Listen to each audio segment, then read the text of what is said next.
अगर वो नहीं दे रहा है मांगे से तो संजा के जाओ। हाँ, महाराज लिखा है कि खाने पाने वाली जो चीज हुआ करती से चोरी नहीं बोलते। हाँ, चोरी उसे बोलते हैं रास्ते में घेर लेते हैं, किसी की जंजीर तोड़ लेते हैं, किसी का कत्ल करवा देते हैं पैसों के पीछे, किसी के पैसे ही निकाल लेते हैं, उसे चोरी बोलते हैं। और महाराज अगर वो चोरी करोगे तो क्या होगा, फिर जेल में डंडे पड़ेंगे और बीच में पटा भी पड़ता है बहुत तेजी से। हाँ, बिल्कुल सतर्क हो जाओगे। याद रखना, भगवान कन्हैया ने सबसे पहले अपने घर में चोरी की। क्यों की? इसलिए कि याद रहे अगर कहीं पकड़े जाएंगे तो मार कम पड़ेगी, अपने घर में ही पकड़े जाएंगे क्योंकि मैया है तो मार कम देगी, किसी घर पकड़े जाएंगे तो ज्यादा मार पड़ेगी। इस तरीके से भगवान ने नई नई लीलाएं कर रहे हैं। और करने के बाद में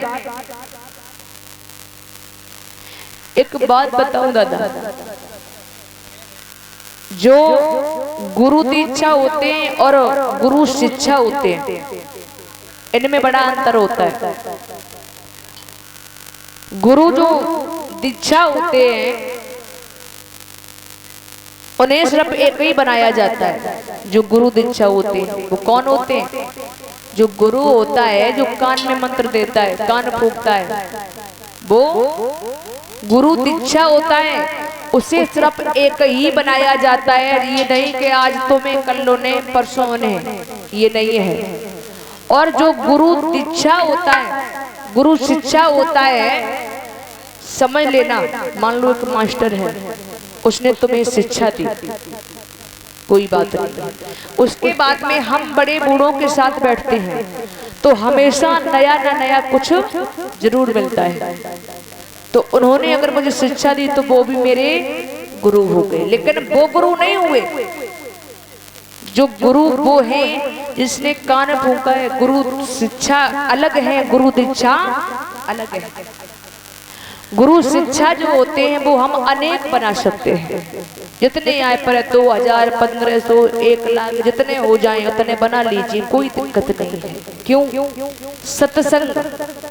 सत्संग में हम जाते हैं तो हमेशा हमें कुछ ना कुछ नया जरूर मिलता है।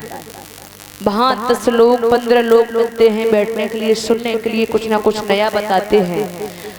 तो जो कहा जाता है कि जो गुरु शिक्षा हुआ करती है हम अनेक बना सकते हैं। हम अगर आपसे मुझे कुछ मिल रहा है तो हम आपके पीछे आएंगे, आपके साथ बैठेंगे, हम आपको गुरु मान लेंगे, लेकिन वो गुरु नहीं मानेंगे, ये शिक्षा वाला गुरु मानेंगे।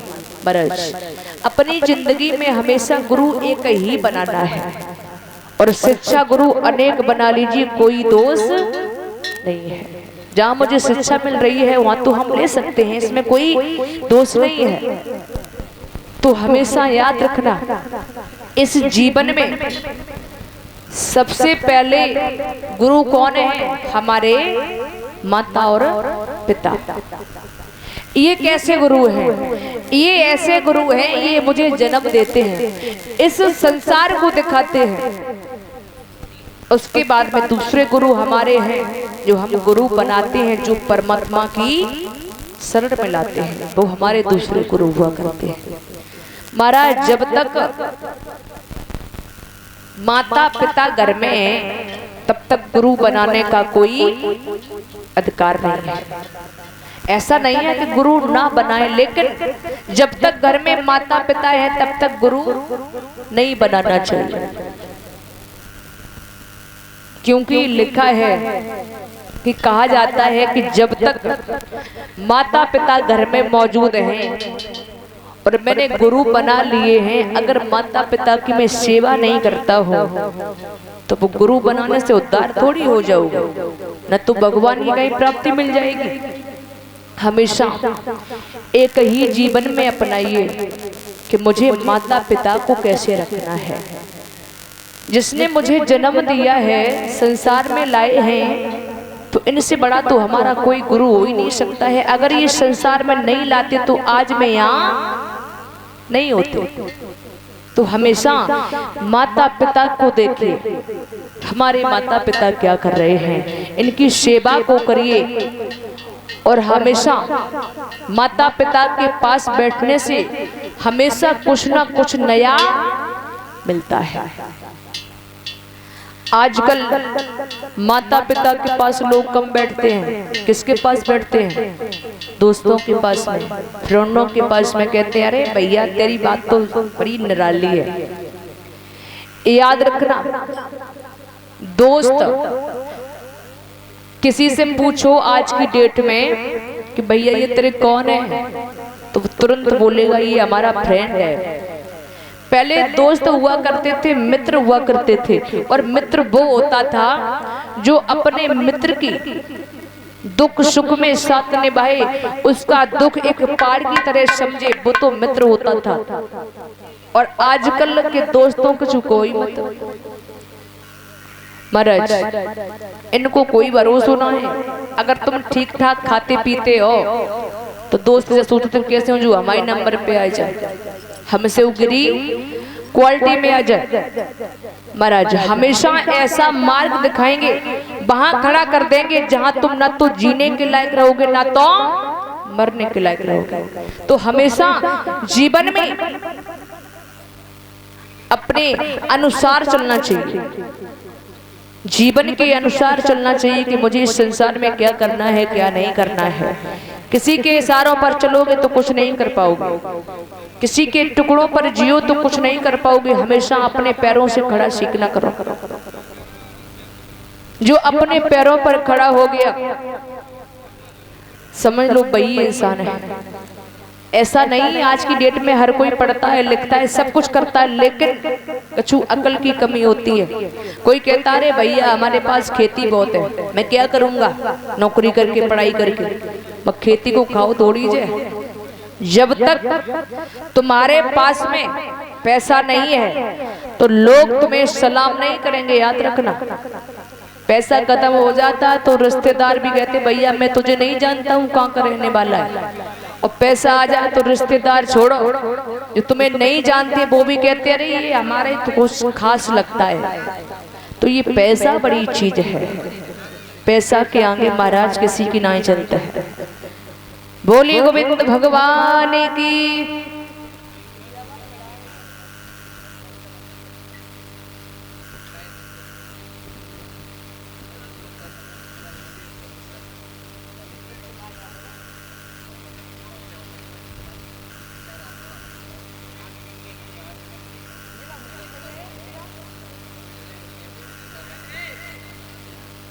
और इसी बीच में सम्मानित किया है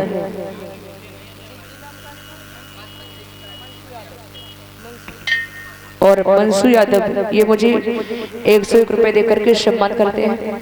और प्रतिभा यादव ये भी 101 रुपए देकर के सम्मान कर रहे हैं। काजल यादव ये भी 101 रुपए देकर के सम्मान कर रहे हैं। और अपनी इच्छा अनुसार भजन सुना तो सुनाएंगे थोड़ी देर। बोली गोविंद भगवान की।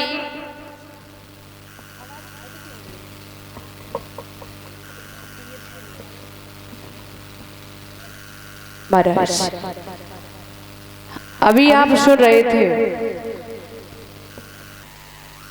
भगवान ने मक्खन चूड़ी लीला की है, करने के बाद में इधर भगवान कन्हैया कुछ और बड़े हुए हैं। जब और बड़े हुए हैं तो महाराज इधर जो भोजराज कंस है, कंस ये अपनी कचहरी में बैठा है और इसे बड़ा दुख हो रहा है, चिंता जला रही है कि मेरा काल नहीं मरा। मैंने बड़े बड़े दैत्यों को भेजा, बलवानों को भेजा, लेकिन किसी ने ये नहीं बताया कि हमारा काल कैसा है। देवर्षि नारद का आना हुआ और जैसे देवर्षि आए हैं नारायण नारायण करते हुए और जैसे पास में आए हैं तो पूछा है, जवाब दिया है, कहो भोजराज कंस तुम्हारा जो ये चेहरा है, ये जब हम पहले आए थे तो तुम्हारा खिला हुआ था, लेकिन अब की बार क्या हो गया, तो तुम्हारा चेहरा मुरझा गया है। बोले क्या बताऊं, जो नंद बाबा के दो छोरा हैं, कृष्ण और बलराम, यही हमारे काल है। बोले तुमने कुछ किया नहीं? बोले जैसा तुमने बताया मैंने वैसा ही वैसा